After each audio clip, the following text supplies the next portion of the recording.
our 2 minutes. We didn't rehearse this part. We didn't rehearse any of this. So I'll just ask you to finish up grabbing whatever you're grabbing.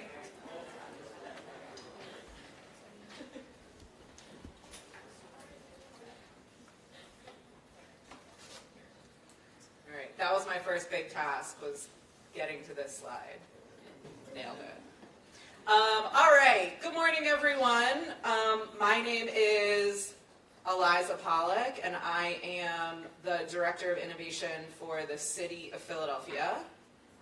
I'm really excited and happy to welcome you to TLC's annual conference. I really love TLC. It's been a long arc, kind of a long part of my work with the city has been being involved with this group, so I'm really excited that we're back to having conferences in person. I apologize too, my notes are on my phone, so that's why I'm like awkwardly looking down. So I think just kind of by way of kicking us off, one of the things that I talk a lot about in my work is the importance of addressing the digital divide. And I think one of the really frustrating narratives that has come out of especially COVID is this idea that access has been so democratized like over the past few years, right? So now it's so awesome that we can work from anywhere and we can be anywhere and we can email anyone at any time, and like all of these barriers are lifted. And I think that for a lot of us, that's true, and there are parts of that narrative that I have really come to appreciate and really value. But I am always just kind of constantly amazed at how little we acknowledge the folks for whom that narrative is not true. And I think there are so many people, especially in a city like Philadelphia, where our digital divide is so great, that were left behind in the digital space and in the digital world way before COVID and are now like way back there. Because we have just kind of advanced at this light speed pace around how much now we rely on technology and digital access, and these folks don't have that same level of connectivity. So one of the things that we talk a lot about, those of us that are kind of familiar with the digital literacy landscape, and I will say I am not an expert, but we talk a lot about this idea of the three-legged stool, right? So if you want to meaningfully and fully be able to participate in a digital society and whatever that means to you, you need to have the right level of connectivity, you need to have the right device, and you need to have the right set of digital skills and digital literacy to know how to use that internet connection and how to use that device and how to use the internet to do whatever you want to do. So you want to go to online school, you want to pay your taxes, you want to schedule a doctor's appointment, you want to have that doctor's appointment. I do a lot of facilitation in my job, and one of the questions that I get asked all the time is kind of how do you facilitate workshops and how do you be innovative in this digital world, and isn't it so great, and like what platforms are you using? And my answer is I don't use anything. I stand in front of like a whiteboard in my kitchen with Post-its and flip chart paper when I lead innovation workshops, because I think it's so important that we are cognizant of the folks that lack one leg of that stool to be able to meaningfully participate in the conversations that we're trying to have. And one of the things that I've always appreciated about TLC is this is a conversation that this organization has been having literally for years. I went back into my email to remind myself of my TLC connection. I joined the city in 2014, and I have emails from April of 2014 that are like, don't forget to go to your TLC monthly meeting. So I've been a part of this group for a very long time, and I remember having these conversations 10 years ago, about key spots and about digital connectivity and access and helping people build these skills. So I really just want to highlight that, the people in this room have been talking about these challenges and I think figuring out ways to address them for a super long time. You all are really the experts in this field, and I'm really excited to just kind of welcome you to this space and be able to have, really be able to talk about these issues of connectivity and access in a time now where I think we can finally agree that they have now kind of gotten elevated to the level that we have been fighting for them to get elevated to for a very long time. I just said long time like 50 times in a row, but it's true. So the other thing I just kind of want to highlight in that arc of TLC is, again, when we started meeting in 2011, 2012, it was a small group of us. We like bounced around from nonprofit to nonprofit, having these monthly meetings, being like, what are we going to focus on and how are we going to do our conferences and that sort of thing. And here we are 10 years later. TLC is a full-fledged organization. You know, I kind of feel like my professional growth has paralleled the growth of TLC. So we've both like come of age in this tech innovation world together. And I just want to highlight that TLC officially just hired their first executive director. So that's Kate Rivera. It's super exciting. You'll hear from Kate in just a few minutes after me. But really just kind of want to congratulate the group for getting to this point, and I think for really sustaining themselves for so long at a time when it's been really important. Super great schedule today. Like I said, I am confident that you are all going to walk away here not only learning something new, not only having some really interesting conversations, but I also think that people that are involved in TLC and the people that choose to come to this conference every year are just super lovely. It's a really, really nice group of attendees every year. So please, you know, over the course of the day, meet someone new, introduce yourself. It's always like a really kind, engaging group that chooses to come to the TLC conference. We are live streaming the session. So now I'm supposed to say, let's say hi to all the virtual people. I don't know where we're supposed to look when we do this. Oh, virtual people are all over there. So if you're online, welcome. I'm glad that we're able to kind of offer this to folks who couldn't be here in person. I also want to take a second to just acknowledge the sponsors. So the presenting sponsor today is Comcast, NBC Universal. Clap for everyone. Bronze sponsor is Next Century Cities. The event space sponsor is Temple University's Information Technology Services. The supporting sponsors are Drexel University and PICO. And the nonprofit sponsors are Greater Philadelphia YMCA and the Nationalities Service Center. Couldn't do it without them. Okay, I'm also going to highlight some raffle prizes that we have. So when you guys all came in, you should have gotten a little raffle ticket. We will be announcing the winners at the end of the conference. So obviously this is our hook so that you stay for the whole day. But you can win one of 2 NFL helmets autographed by current Eagles Avante Maddox, number 29, and Zach McPherson, number 27. This says Zach McPherson. Is that actually his name? Is it Zach or Zach? I don't know. He's number 27, an NFL. Or you could win an NFL football signed by former Eagle Nathan Jerry, or one of 2 Bluetooth portable speakers. I swear I live in Philadelphia and have for a very long time.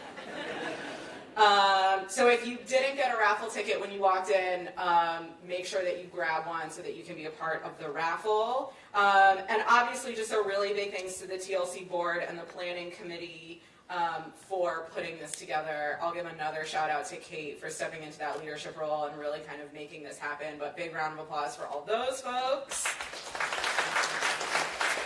And I don't think I missed anything, and I am happy to turn it over to Kate to give more welcoming remarks. Actually, you did miss something. Oh, I did miss something.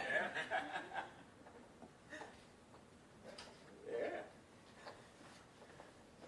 All right, good morning, everyone. I'm Andy Stutzman. I'm the Director of Civic Technology for Drexel University, but I'm also the Chair of TLC, and it's been my privilege to help lead TLC for the last several years.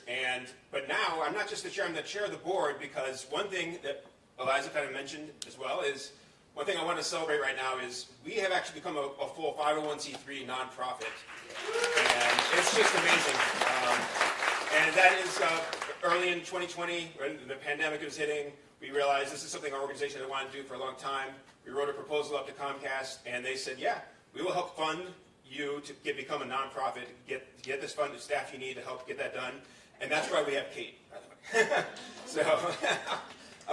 So one thing I wanted to do is just thank Kate for all her leadership. She has just been wonderful. She helped us get all the way through the paperwork, all the organization to become a nonprofit, and has been truly the leader of this group for the last year and a half, almost 2 years now. And I just wanted to celebrate her being the executive director. She's kind of stole my thunder by tweeting it this morning. But Kate is now officially the executive director of the Technology Learning Collaborative, and I just wanted to say thank you for all your leadership and your role here. Thank you.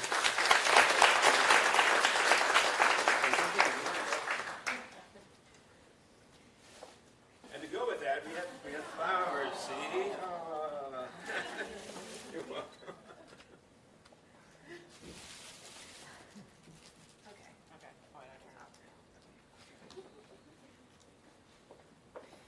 Well, thank you, Andy, and good morning, everyone. I'm going to put these down right here for now.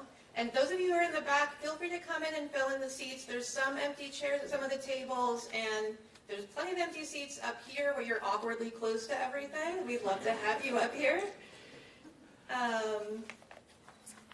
So I'm very excited to be here this morning and to see all of you this morning.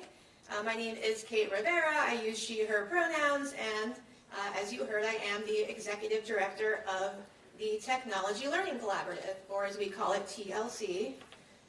And before we get started, I just wanted to very briefly let you know who we are in case you are new to TLC.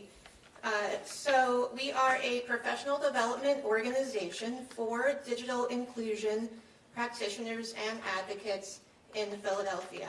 So that's all of you. And we've been operating as a community-based digital equity coalition for about a decade. We grew out of the previous big infusion of federal funding into digital equity, the Key Spot program. And that was around 2012, so it has been just about a decade that we've been here. And so right now our work has three main pillars. First is professional development and capacity building, which is a big piece of what we're doing here today. And we also offer monthly webinars.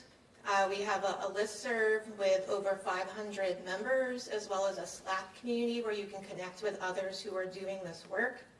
And we also offer digital inclusion 101 trainings and more tailored capacity building as well. You can reach out to us to talk to us about those things. We've also gotten into advocacy work, especially with these large federal funding opportunities coming that you're going to hear about in just a minute. We want to make sure that Philly gets the resources that we need to make real progress on digital equity, and that we're listening to and supporting our communities and the nonprofits working in those communities. And lastly, really building a community of practice which wraps around all these other pieces, and just encouraging individuals and organizations to connect, collaborate, and bridge the silos between organizations and industries. I did want to briefly mention, so this is National Digital Inclusion Week, and TLC is proud to be a member of the National Digital Inclusion Alliance, which is the organization that organizes Digital Inclusion Week. And we intentionally planned our conference this year to coincide with Digital Inclusion Week because, with the interest and attention on digital equity issues growing every day and historic federal funding coming, not only is it true that this is our moment, which is the theme for our conference today, but also it's true that we're part of a movement, which is the theme for National Digital Inclusion Week, coincidentally.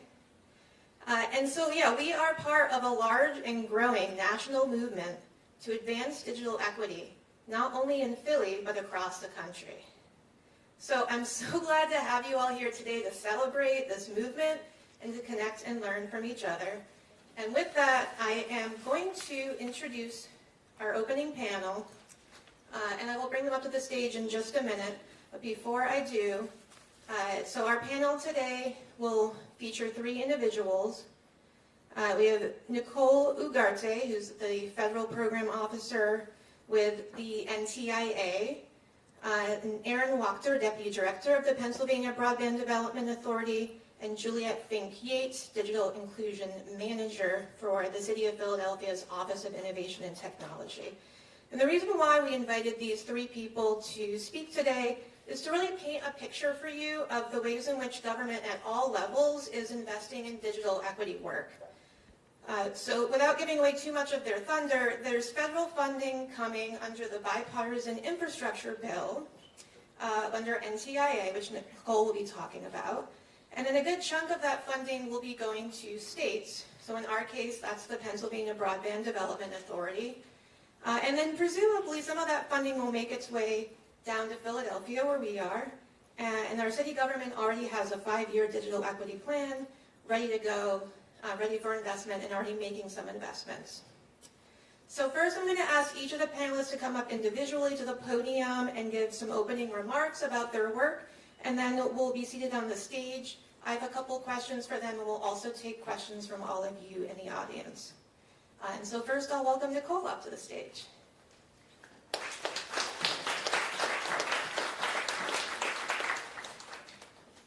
Jamie, go up there? Or? Why don't you want it here and then... Sure. Let's do it that way, 'cause they're... Thank you. Hi, everyone. Thank you so much for having me here today. I'm really looking forward to the opportunity to speak with you all. I apologize. I think I hit the... my name is Nicole Ugarte. I use she, her pronouns, and I'm the Federal Program Officer for Pennsylvania with the National Telecommunications and Information Administration. Ultimately, that means that I am your representative for the Internet for All initiatives coming out of the federal government. My role is to make sure that your perspectives on the challenges and opportunities that we have for high-speed internet here in Pennsylvania are understood and integrated into the way that we approach connecting everybody to the internet, making sure that everybody has devices, that everybody has the opportunity to learn the skills to be able to use the internet. There's a couple of big funding streams that are coming your way. Maybe you've heard of them. I want to highlight the digital equity monies coming, as well as the broadband equity access and deployment monies.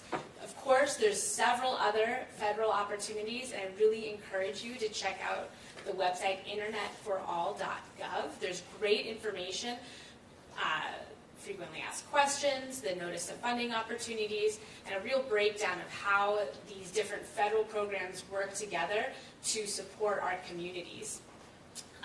So the digital equity and the BEAD program really work through our eligible entities, which are states, territories, and often tribes. The idea is that we would work directly with our states and territories and tribes to develop a sub-granting process so that the money can flow directly to the communities. For digital equity, there's a couple of different approaches.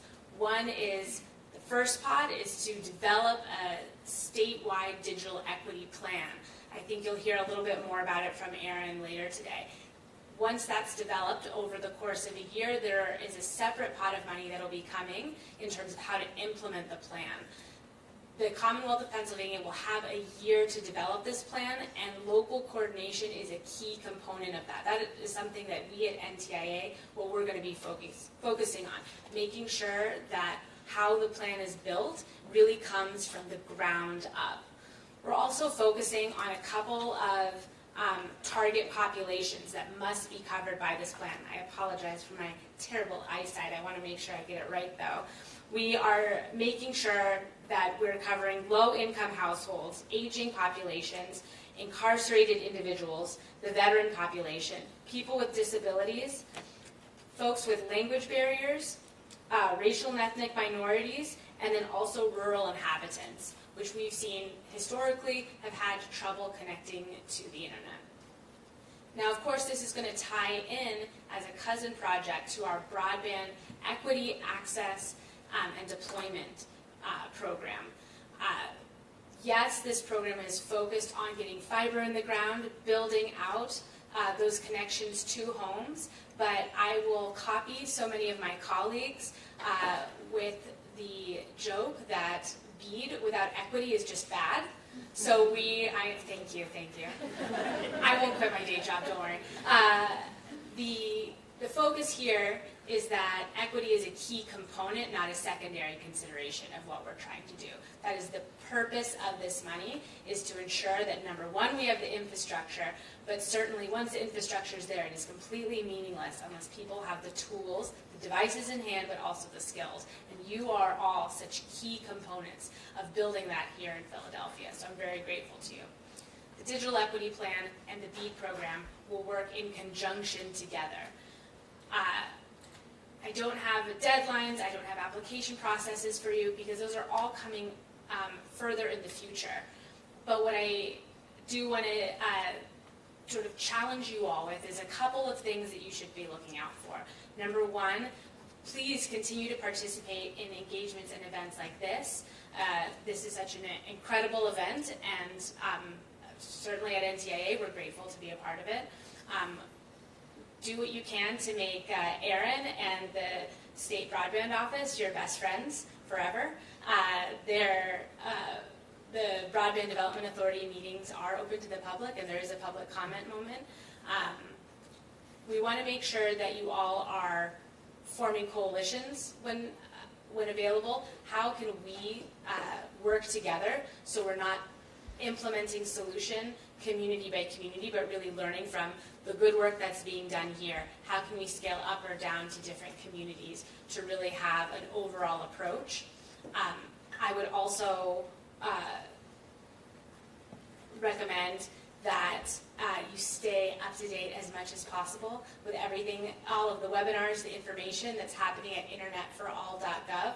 And then lastly, I would really love if you would take some time out of your day to harass me. I really want to understand from your perspective, what does your organization need? What does your community need?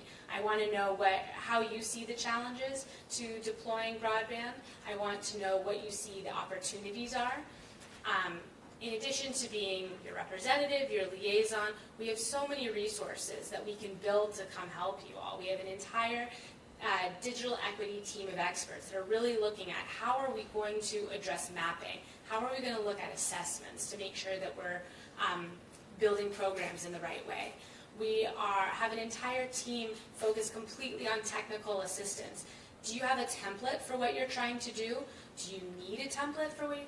Tell me. Let us take our resources and try and build it for you to make your jobs a little bit easier.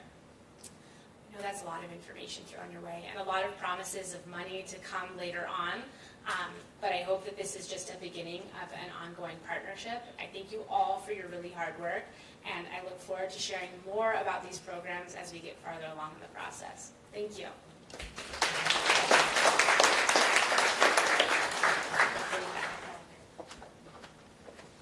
Thank you. And then Aaron, if you can come up as well. And Aaron's with the Pennsylvania Broadband Development Authority. Thank you. Okay, good morning, everyone. It's great to see everyone. Thanks for having me. I am Erin Wachter, the Deputy Director of the Pennsylvania Broadband Development Authority. So I want to give a high-level overview of the authority, what we were established to do, what our mission is, and the role that we will play in driving out the federal dollars that Nicole mentioned earlier. So the Broadband Development Authority, we were established to foster and create equitable, affordable, and robust high-speed broadband internet infrastructure and services to connect every Pennsylvanian. We were established legislatively last year in December, right around the same time that the federal infrastructure law was being negotiated and passed by Congress. We were engaging in conversations with the Pennsylvania General Assembly to create the authority through legislation. It was really determined that there is a need at the state level for a single point of contact for broadband. And so Act 96 passed unanimously in bipartisan fashion. We are governed by an 11-member board. We're made up of 4 members of the General Assembly on our board, so House and Senate, Democrat and Republicans. We're governed by a number of different agency heads. You can see them on the slide. The executive director of the Center for Rural Pennsylvania, and then the chairperson of the Public Utility Commission.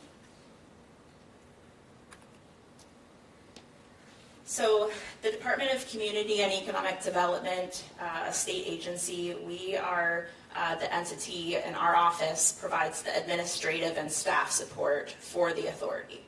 So we are in the process of building staff capacity. We're a brand new office.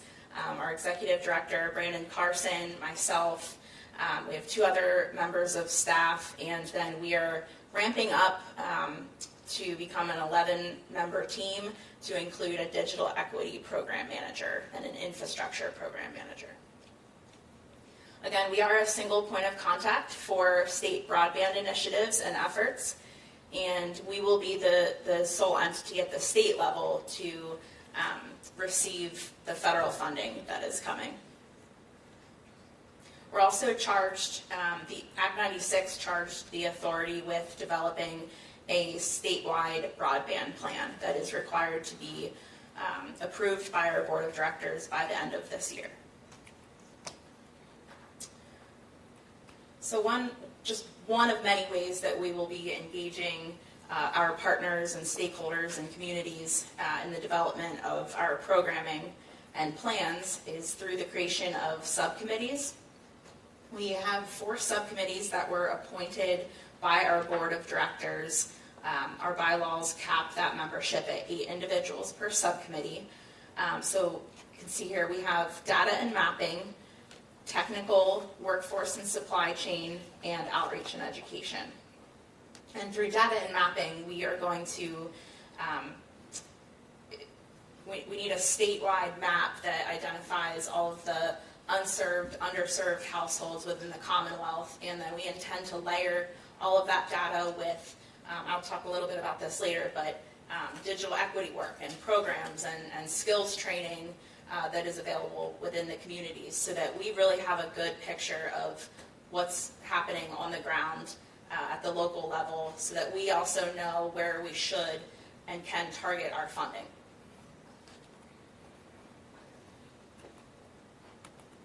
So a little bit about the statewide plan.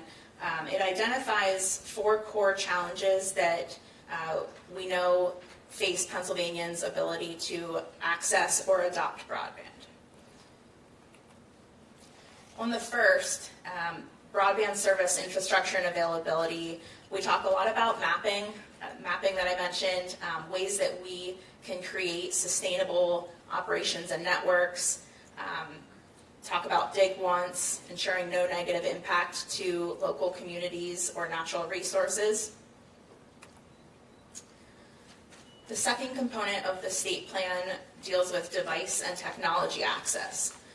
So we outline a number of different goals and strategies to prioritize device funding according to need and return on investment, clearly define who owns and maintains those devices once they get into the hands of individuals, and ensuring that secure devices are made available and affordable. The third component is digital equity and affordability. How do we ensure that multiple and affordable service options are available to individuals, whether that means promotion and ramping up participation in the Affordable Connectivity Program, which I believe we'll hear more about this afternoon. Ensuring that affordable options are sustainable, so when we no longer have federal funding in hand, what are the ways that we can ensure that these options are sustainable in the long run? And then transparency, how do people access the information they need to be able to know what resources are available? And the fourth and final pillar to the state plan talks about digital literacy and technical support. We talk about training options to meet digital literacy competencies, ensuring that the general population is comfortable and secure using the technology, developing a digital literacy plan, and developing technical support services, train-the-trainer models, digital navigators. So this just, I won't spend too much time on this. This is just next steps for us as an authority through the end of the year. We're gearing up for a November 17th board meeting for approval of the state plan. So how do we accomplish what we set out to do in our state plan? Fortunately, we have funding available. As Nicole mentioned, the Infrastructure Investment and Jobs Act, it is a once-in-a-lifetime opportunity to address broadband and digital equity issues. So there's three main components to the federal infrastructure law, one of which is this Broadband Equity Access and Deployment Program. Under this program, this is the largest pot of funding under the IIJA, sorry, I won't use acronyms, infrastructure law. The state will be awarded, we applied for an initial $5 million in planning funds, and that will allow us to undertake what is required to draw down more funding by developing a 5-year action plan for the use of those dollars. Pennsylvania and every state is guaranteed a minimum of $100 million in funding for broadband deployment, and then the rest is formula-based. And it's based on maps that the Federal Communications Commission will release. The second component is the Digital Equity Act. So there's three programs within this bucket of funding. $60 million formula-based for states to be able to develop a digital equity plan. And so we applied about a month or two ago to the NTIA to receive the initial $1.6 million that Pennsylvania was eligible for in planning funds. So once we have that money in hand, which we expect to receive any day or week now, that kicks off a 1-year clock for the development of that statewide plan. And then further beyond that, after that 1-year time frame, there are competitive grant opportunities to be able to implement digital equity plans. So how do we propose to use our digital equity planning funds at the state level? We are going to be building staff capacity within our office. So as I mentioned, we will be hiring a digital equity program manager. We will be undertaking a robust community and stakeholder engagement process, collecting data and analyzing resources and assets at the local level to help determine the need, and finally, plan development. So we intend to utilize the help of consultants to help facilitate that planning process. I want to also mention that when we put out a RFP for engaging a consultant in this work, we are very cognizant that digital equity is a very key component of the BEAD program. So we are going to be undertaking the 5-year action plan and digital equity plan in concert, and they need to be very well integrated within each other. So four main phases of our planning approach over the next year. One, community digital needs and existing conditions assessment. I touched on this.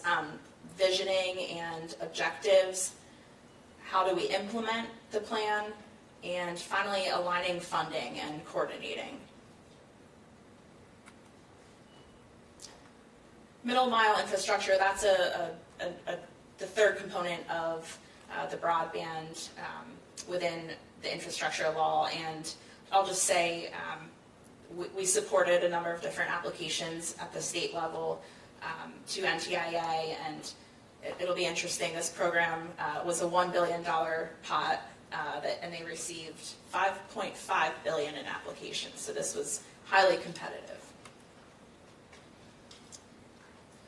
So one separate from the federal infrastructure law is the American Rescue Plan Act of 2021. Pennsylvania received through the U.S. Treasury Capital Projects Fund an allocation of close to $279 million, and that's to be used for broadband projects. We recently submitted our grant plan for Capital Projects Fund for approval by Treasury, and we are proposing to allocate that $279 million towards three main components, and this will actually likely be some of the first programs that we roll out at the state level. The biggest chunk of that would be traditional broadband build-out called the Pennsylvania Broadband Infrastructure Program. So more traditional infrastructure projects. And then we're proposing a $45 million grant program for digital anchor institutions, community programs for infrastructure upgrades at facilities to enable remote work, education, and training opportunities. And then $20 million for a newly established digital access and opportunity grant program. So this program will allow community anchor institutions to work with partners to lend or give away devices and provide funding for the training of community members for the use of those devices.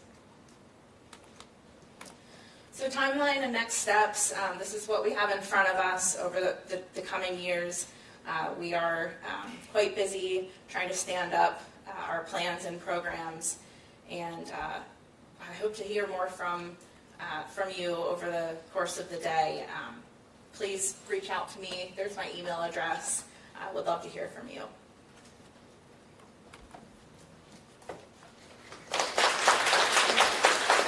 Thank you, Erin.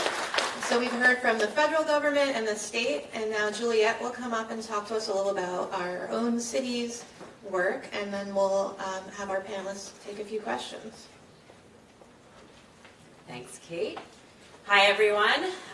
It's so great to see so many people here today. I've had the pleasure of being part of TLC since its inception as well, so this feels like a really big moment for us in the city of Philadelphia for this work. And so my role here today is to really talk to you about what the city's been busy doing and how we can engage with you guys. So I've been thinking about our journey in the city as sort of cultivating all these seeds and really thinking about how we spread it equitably across the city. It's also because I've been doing some gardening at the end of the summer, kind of beginning of fall. So I've been thinking about how we lift things up and where things can flourish. Some of you guys probably have seen some of my slides before, but if you haven't, we were able, during the pandemic, just about a year ago, to do a household internet assessment survey of Philadelphia. And we did it because the data that existed at the time came from the American Community Survey, the census, and it was from 2019, pre-pandemic. And so it was really old, and so we had no idea actually what was happening in the city in terms of internet access. And this is what we found when we did that survey. So what we found was that, Philadelphia has all this infrastructure.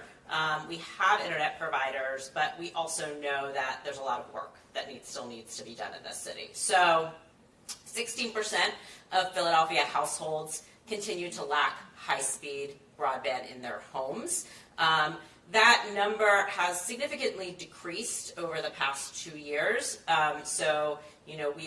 We've seen real progress since the pandemic, certainly. But what we found was that those numbers don't look so good when you drill down into certain communities, right? So our low-income residents, only 29% of low-income Philadelphians have internet access in their home, broadband internet access to their home. And that 33% of seniors lack that broadband internet access to their home. 56% of those who surveyed said it was the cost of the monthly fee that was the barrier, as well as the cost of simply the device itself. We also found in our survey that 32% of Philadelphia households are considered subscription vulnerable, which is a term I really like because we used to talk about people not adopting the internet because they weren't sure of its value or maybe they haven't used it before. that's not really as much part of the conversation anymore. What subscription vulnerable means is that people have had it and they've lost it because they haven't been able to keep it or afford it, or they're moving, or something's going on in their lives. And so they become vulnerable to losing their access to the internet for a variety of reasons. We all know lots of households that are in this situation in Philadelphia. And then at the same time, there has been a number of discount programs for internet and devices. Many of you are familiar with a variety of them, and now we have this new affordable connectivity program that the federal government has put out. But only 31% of all residents said they had even heard of that program, or any of these programs. And so we know that there's a lot of folks in the city who could benefit from those programs, but they're not getting information about it or understanding how they can sign up. We also found out that for most folks, paying more than a $20 monthly fee was going to be way too much. So here you can sort of see our landscape in Philadelphia. In Philadelphia, we've been really fortunate that we've been working on this issue since 2008 under Mayor Street, when he kind of announced this big initiative for wireless Philadelphia, right? At the time, it was actually like way before its time, and there's a lot of cities who've been trying to move forward on this exact thing now. But at the time, the idea was that internet access should be available, wireless internet access should be ubiquitous in every neighborhood, and it should be low cost and or free for those who can't afford it. Wireless Philadelphia was a bit of a boondoggle and did not succeed for a number of reasons that I won't go into in depth here, but what it did create was an advocacy community here in Philadelphia, which then enabled us to win about $11 million ultimately in broadband stimulus funding from the Obama administration, which created a series of key spots, or community-based public computing centers housed within our recreation centers, our libraries, and community organizations, and a whole suite of digital literacy program that many of your organizations took advantage of at that time. That program led directly to TLC, and it led directly to us pushing for the Comcast franchise agreement to create something called the Digital Literacy Alliance in the city of Philadelphia, which provides seed funding for innovative digital equity programs. So these were all things that kind of started seeds that we planted early on several years ago. And then the pandemic hit, and finally this issue really rose up to the level that everybody should have been talking about it. It's infrastructure, we know people need it, it's as important as the pipes that are in your ground for electricity and those things, right? And so we were able to launch a number of other programs as part of our city initiatives, to the point where we were able in the summer of 2021 to finally do that household internet assessment survey that I just showed you the results of that data. And I will say that as of today, that data is all available in Open Data Philly for everybody to access. So that's something you'll hear a little bit more from us about over our communication stream. So anybody can get access to the full data set. What that did eventually, through all of this collaboration with all of us, was helped us build out our city's digital equity plan. And we did that in communication and partnership with TLC and with a whole bunch of other folks across the city through our survey of residents directly and focus groups that we did as well. And what we really came up with were 4 main goals that we wanted to tackle. Again, these are not totally different from what you will have seen the state talk about, because these are the pillars of digital equity, right? How can we make sure that Philadelphians can access appropriate and affordable devices? How can Philadelphians access and afford the internet connectivity they need? How can Philadelphians develop the digital skills necessary for work and life? But then our fourth goal is how do we create this ecosystem in Philadelphia that can sustain itself beyond administrations and beyond the whims of the funding. So we need to make sure that we can carry on this work when and if federal funding runs out. So this is just a little bit of what I call the sort of City of Philadelphia's portfolio. These are the things that we've launched and we've been able to sustain to date. So I talked a little bit about the Digital Literacy Alliance. That's a grant-making and advisory body that seeds these innovative projects. We've dispersed about $1 million in funding over the past 5 years and funded about 35 community-based organizations. We typically fund about $15,000 to $20,000 per year, about 6 or 7 organizations each year.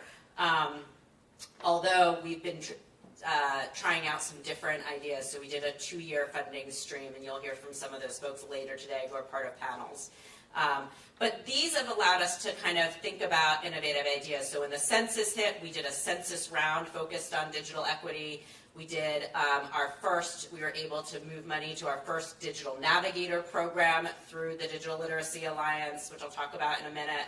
And then we were also able to fund a 2-year projects focused on residents who are immigrants or who have limited English proficiency. And so we're really trying to focus our topics on priority populations or really these innovative ideas that we can through this Digital Literacy Alliance Fund.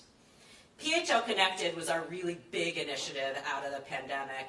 Schools shut down, we needed to get our K-12 families connected, and so we rapidly launched PHL Connected.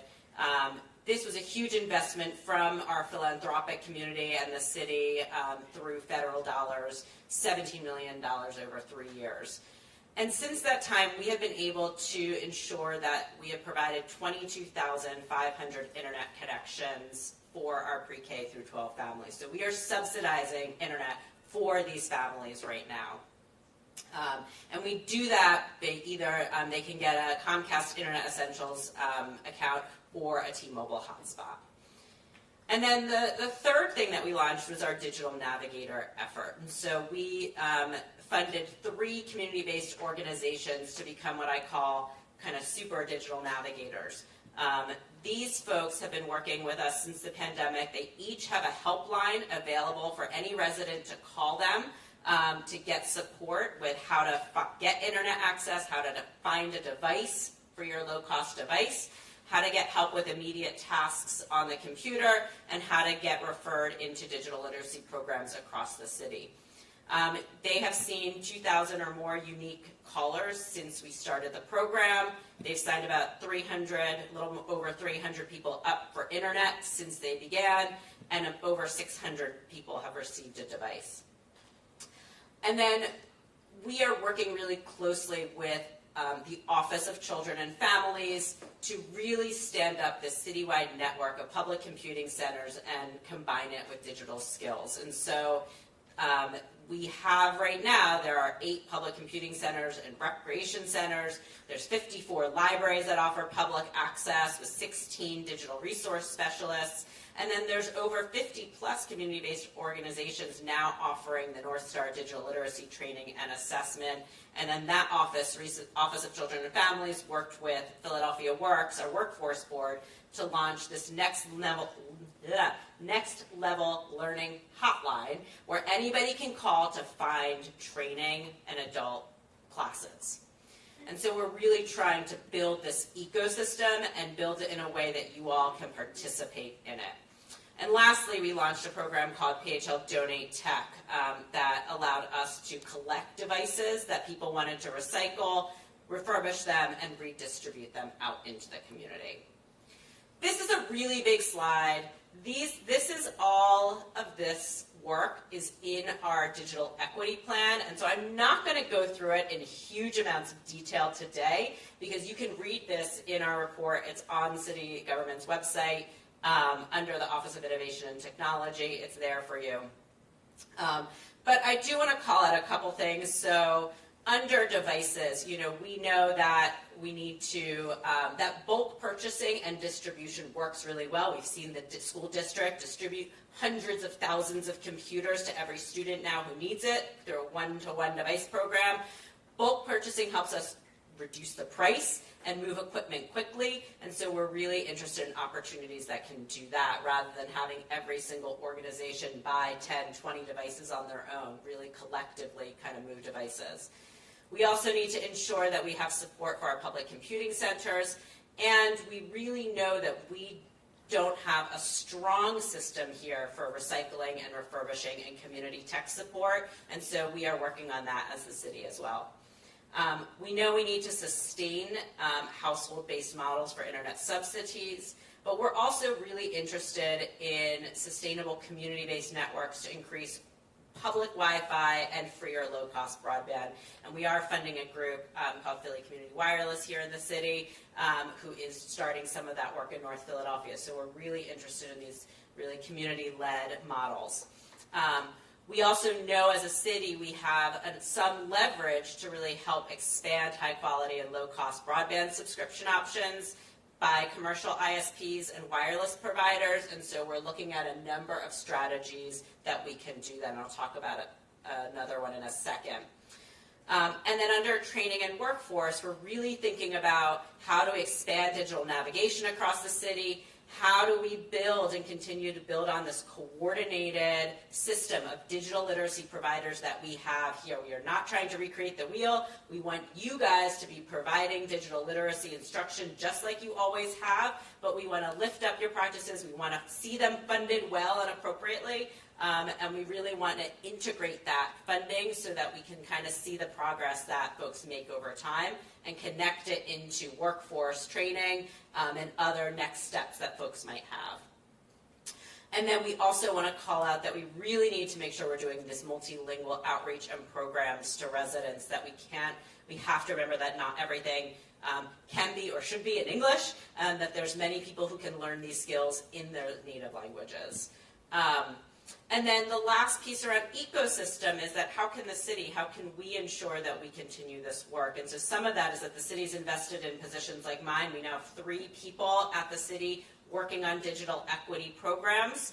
But we also know that we need to make sure that we are spreading that to you all. So that is some of the ways that we want to make sure we seed the capacity for non-city entities to advance that digital equity work. So I just want to mention a couple other projects that we have in germination before I end with what I'm doing. So we have just closed an RFP for refurbishing and tech support. We're really excited about this opportunity because it's come out in almost every survey that we've done that people need low cost or free devices, and this refurbishing component is a big piece of our puzzle. But we really envision a model that has a robust device collection operation that includes e-waste vendors and recyclers, a device refurbishment and redistribution program by which residents can receive free or low-cost devices, and this is, to me, I think where it really gets at, that it's tied to a program that offers reasonable free or low-cost level 2-3 tech support. That is a big piece that's missing in Philadelphia. Folks can call a digital navigator and can kind of get help if their computer is working, but what happens if their computer doesn't really work, or it's broken, or needs a new hard drive? That is a missing piece in Philadelphia that we really want to try to help solve. The second project, and we have an RFI out now, this is a request for information at the city, is for how can we use our city assets to advance digital equity. So our city assets right now that we're offering up ideas around are related to our buildings. So our recreation centers, our libraries, our public health centers, and a number of our firehouses, other facility buildings. There are companies out there, there's smart technology companies that would love to put all sorts of things on our buildings, towers and sensors and all that kind of stuff, right? And our buildings are assets. They're assets that can bring in money to the city if folks pay to use those facilities to have them put stuff up, that can fund, hopefully, the long-term objectives that we have in this plan.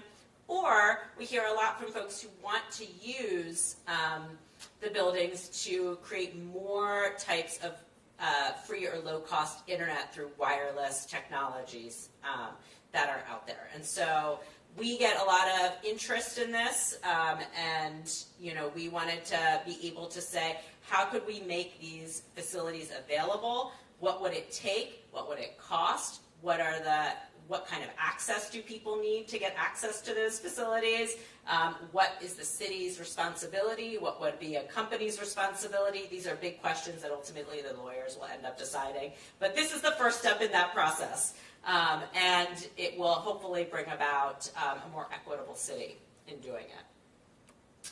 And lastly, this is really Office of Children and Families, kind of what they're working on, and I just want to acknowledge it because there's so much work that's happening in that office under the adult education program there. And so this is really about growing this digital literacy landscape that they're working on. So really thinking about where they can leverage open access public computing centers at our libraries, our parks and rec facilities, and our community-based organizations, where they can make sure there's digital literacy workshops happening. Again, right now at 50 plus local community-based organizations, we know that you guys are doing this work. How can we cross-train at all these locations and make sure that those who are doing this work have the skills and the best practices that they can to continue to do this work and build that community of practice? And then how do we collect the data to know that folks are improving their digital skills and ready to go to the next phase for what they want to do? And that might be different depending on what their goals are as an individual. It might be that they just want to communicate with their families in another country, or it might be that they want a job and they need very specific occupational digital skills. And so through North Star and CitySpan system, the Office of Children and Families Adult Ed is really starting to integrate these components of data collection. So I will pause. That is kind of some of the big stuff that we are working on in the city, and just say that, you know, this is really an exciting opportunity because now you guys and we are all coming together to really have this conversation as we move forward.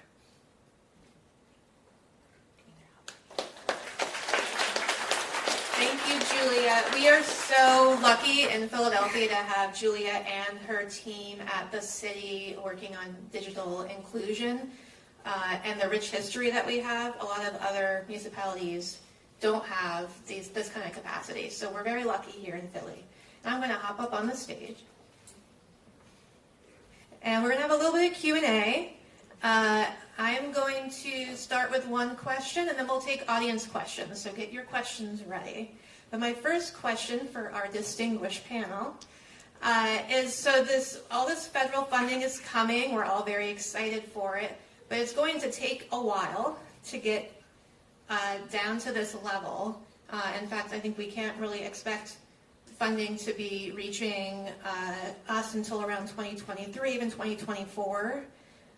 So while we're waiting and preparing for this funding, what's some advice that you have for folks here in the room and on our live stream about how to prepare, how to get ready for this funding that's coming, what to expect?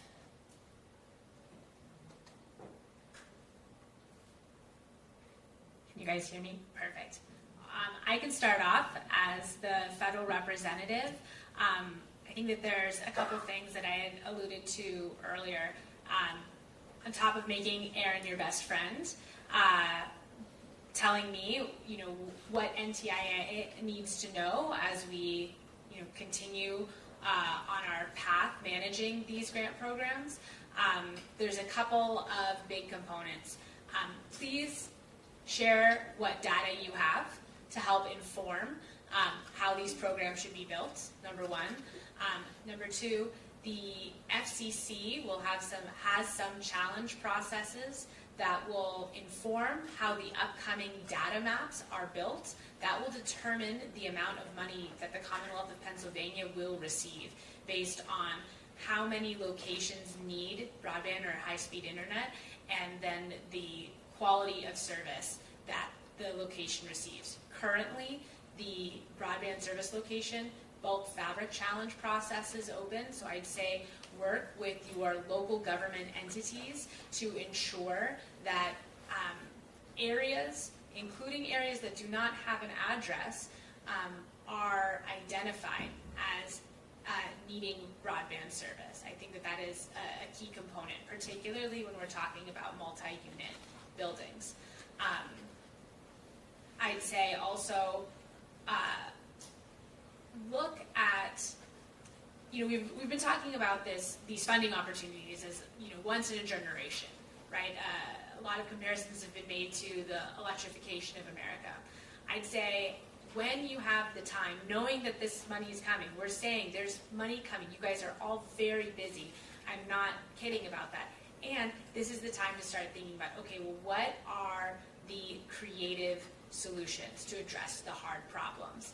I've been talking to a lot of people with really good ideas. Talked to a couple people with good ideas, right?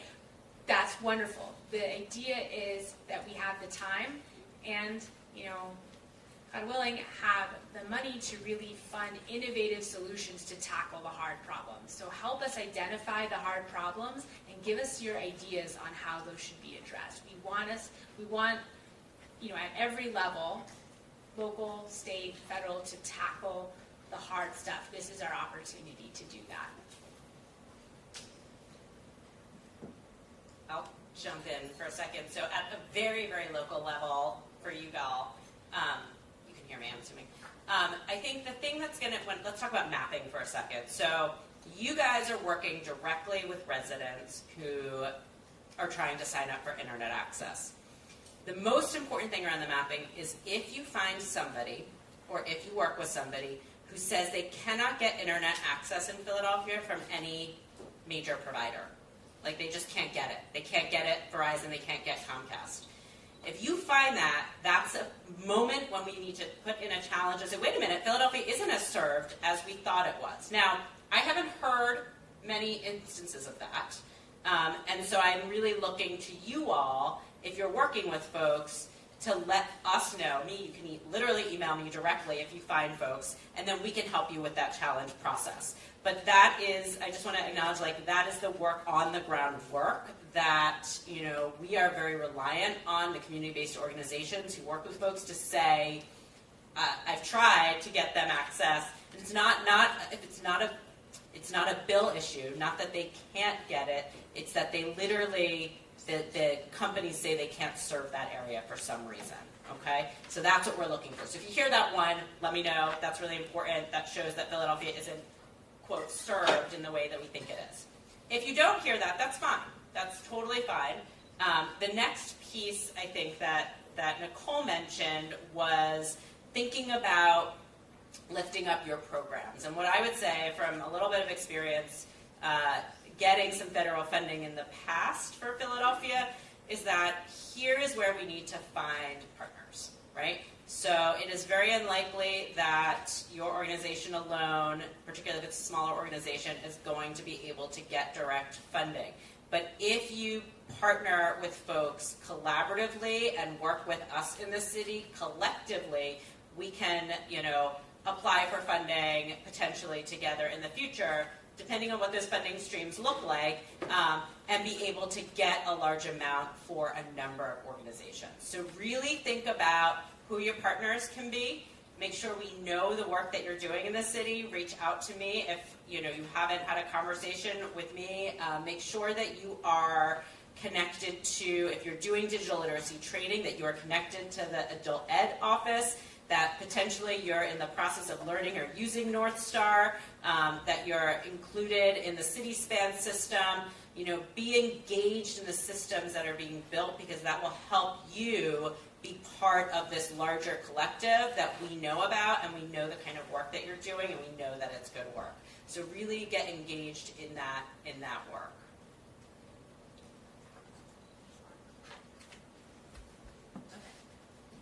Can you hear me? Yes. All right, just to build on the great thoughts already expressed, not much more to add, but I will say we are also here to help you navigate that challenge process with the Federal Communications Commission. If you find pockets or members of your community who do not have that access, that is critically important to the amount of funding that it's dependent upon the amount of funding that we will receive as a Commonwealth. So that is important.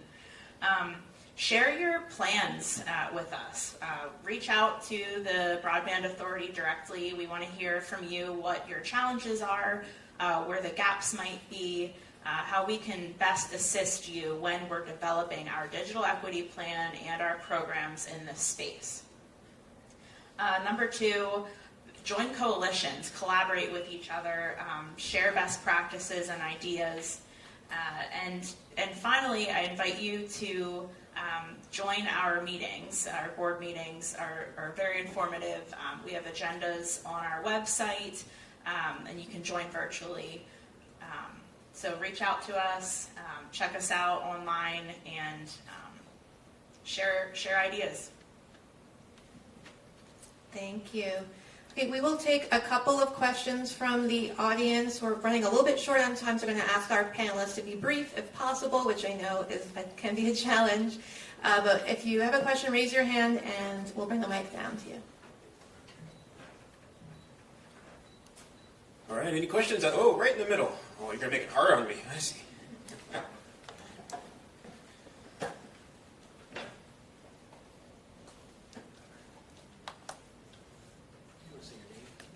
Hi, I'm Sarah Palmer from the Kensington Library, and as such, I've been involved with the tablet and hotspot distribution program that happened over the course of, I guess, about 6 months. One thing I've noticed is that a lot of people will come back with broken tablets, or say, and often they will say, well, I let my preschooler use it, or this happened because my son happened to be doing something with it. And so that brings me to the question of sustainability and vulnerability. So to the extent possible, we've replaced these devices, but I think a lot of the people who receive the devices are in a state where there's just one device for the whole household. And also, if they have vulnerable living conditions, that often things will get stolen. So I was wondering if there's a way of incorporating sustainability, not just of internet connection, but also regarding the devices and equipment.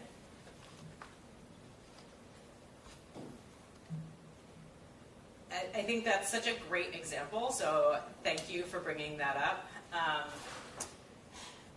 I think this is like a really big challenge around device distribution and being able to sustain both the amount of money it's going to take to actually distribute enough devices to everybody. We're talking about 100,000 residents in Philadelphia, households without devices, right? So it's a lot of people still without devices. So one, I think there's the sustainability component. We know that ACP has some provisions for accessing devices, but they're limited. And so I think that there was funding through the E-rate program called the Emergency Connectivity Fund that enabled that tablet lending program for the library. And that funding has not been reallocated yet, or probably won't be as far as we know. This is not something but it was a really big component of refreshing and continuing to get devices out. And so, we at city government have a small pot, right, of money, and then the state might have some pot of that money, and then the federal government has sort of this larger pot that they bring to everybody. But, what I think fundamentally is probably needed is an ongoing fund for devices that enables us to get that money out. And that is something that likely we will all need to advocate at that federal level for those funding streams.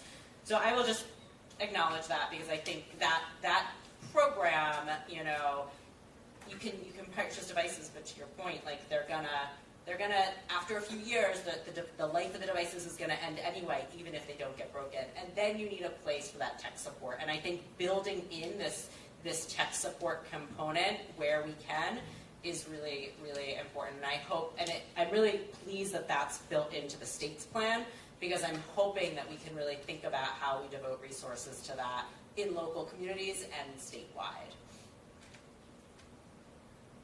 Just briefly, I don't have an answer for you other than I think, again, this is what a great example, and I am going to be very happy to take this back to NTIA.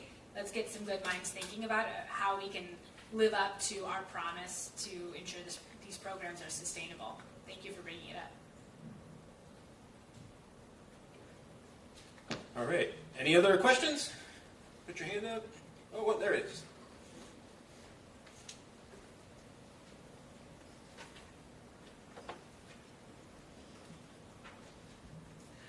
Hi, I'm Eliza. I have a question.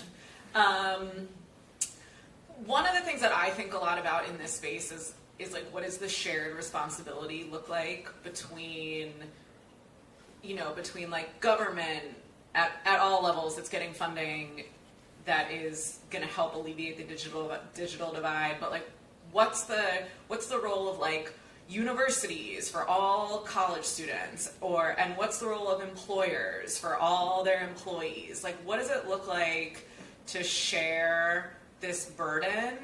And I think like to recognize that, like in the city of Philadelphia or in most places, right? Like you get hired, and depending on your job, you get a laptop. So even, or you get a computer. So even me as like a, highly digitally literate, financially stable person, like my computer is provided by my employer, and if I get a new job and I give that computer back, like I now don't have a computer, and I'm luckily in a position where, if I needed to, I could rearrange my budget and I could purchase my own device. But like, what does that cycle look like for people, and how are we engaging all these other stakeholders in this process?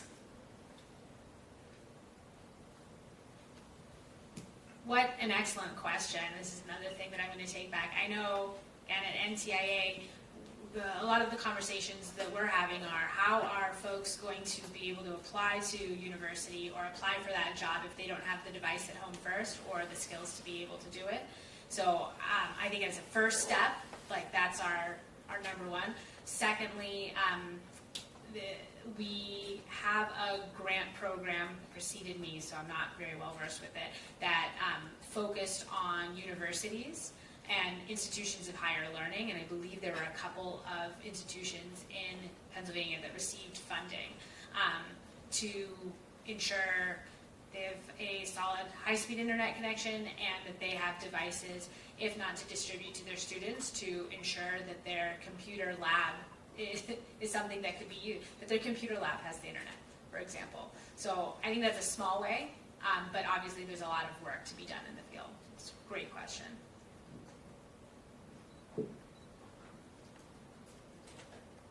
So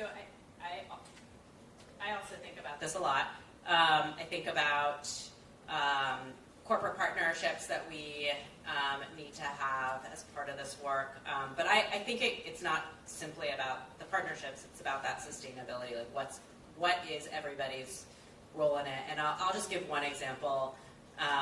We've convened this digital health equity task force here in Philadelphia, so folks are really interested in sort of this intersection of health access with digital equity. We've started to work with some folks who really just came to me and were like, what can I do in my health center? And I see a couple folks here from that space, so I'm really glad you guys are here. The health sector in and of itself includes huge hospital systems in Philadelphia, insurance companies, and they need they need their patients to have access to the internet and access to a device, right? And so they're really thinking, and they need them to have access to their patient portals, which are all online and which are horrible. But they all know that they're horrible. And so one of the things that we keep coming up with, and I'm going to say this because I think it's so important, is could an entity like Medicaid cover the cost of a device, right? Because, or the cost of internet, because it is necessary for that patient as part of its access to healthcare, right? It is about their access to healthcare, the same way they might cover a heart device, right? It's as essential as that, right? And so that is, if we think about it that way, like what are the systems of payers that we can think about who could leverage a sustainable model down the road for folks? And that is just one that comes to mind. There might be other systems like that where we think about benefit, who has benefit access, is there a way to like leverage that into it? I mean, nobody wants to talk about taxes, but there are ways to fund things, and it's one of the reasons why we're looking at our facilities in this RFI process as a way to say, what can we, if a corporation wants to use something that is the city's, right, can we leverage that to continue to support the rec center's, ability to have high-speed broadband access down the road? Like, can we leverage any of those funds to support the digital literacy program that's needed?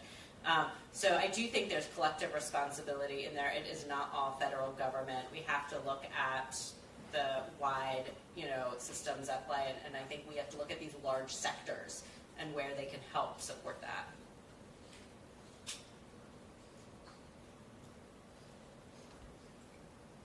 I think we have time for one more question, maybe? One more? Any? We're running a little behind, but we'll be okay, folks. Did you have a question? Right. The person in front of me asked a similar question. Okay. I just wanted to make sure we didn't miss you. Hi, just a quick question. What does accountability look like at the different government levels? Yeah.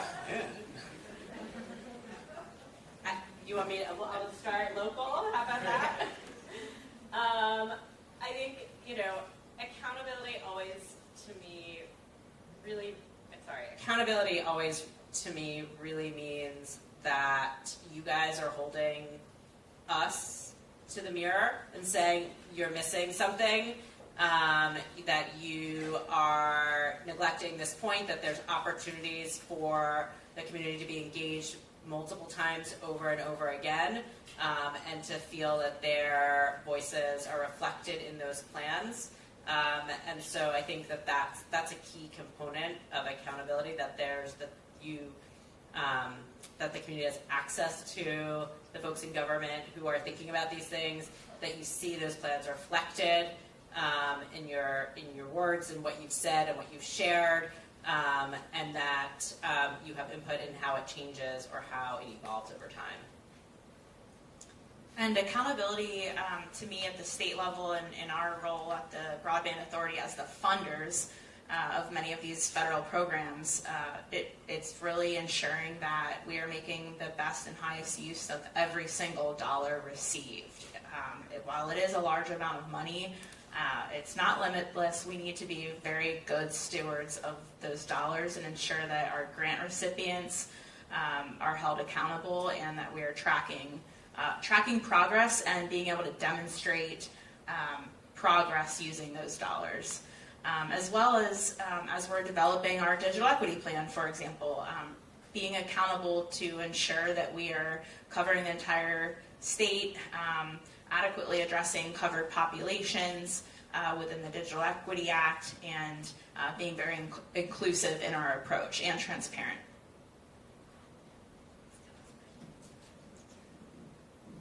I'll say that in my role, accountability is really well defined in comparison, because I have a notice of funding opportunity that tells me exactly how I'm going to hold Aaron's feet to the fire. Also, that same very long 93-page document tells you all how you're going to hold the federal government's feet to the fire, right? So it is required that we do local coordination, that it is geographically available, or that it covers the entire Commonwealth, that there is accountability and transparency in how to access these meetings, and that the outcomes of these meetings are reported.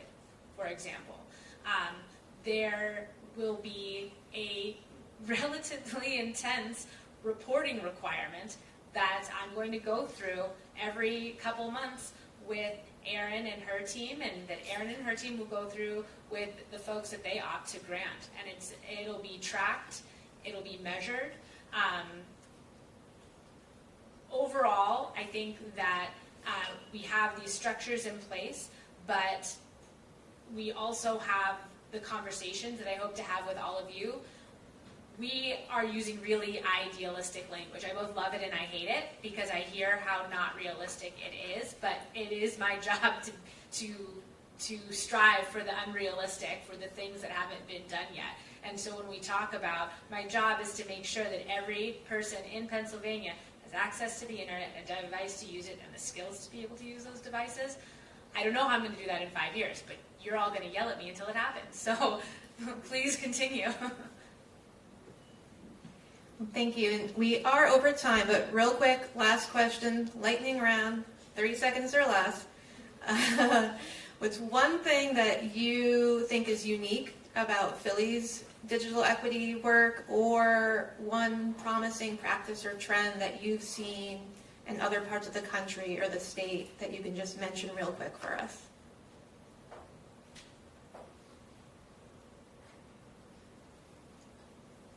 Okay. I'll shout out to Philly. I love the Digital Navigator Program model. I think that's just going to be real quick.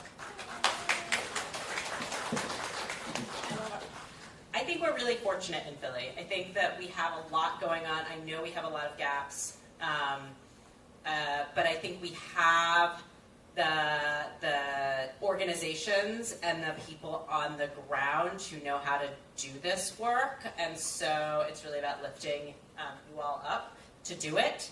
I also think that there's some really great work in other cities that are happening around use of the wireless networks and access that I'm really interested in.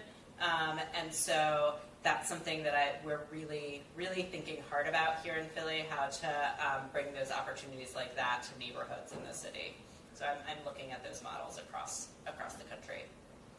30 seconds or less. I think it's incredible that Philadelphia has so much data about folks who need access, the programs that they're able to use, and I think that the network of folks working to solve these challenges are truly impressive. Really incredible people working here. I think a best practice that was recently brought to my attention that I'm really excited about, I think some people in the room will probably smile about it, is at the elbow service. And so the idea that a digital navigator could sit with somebody and walk with them through, say an application or a program and understand where is it? Is it that the submit button seems I can't say that word, superfluous or hard to find, or you have to scroll somewhere? Well, we won't know those challenges until there's a person there, not showing the person how to do it, but walking through the process with them. So, thank you. Thank you so much. Please give our panel a round of applause.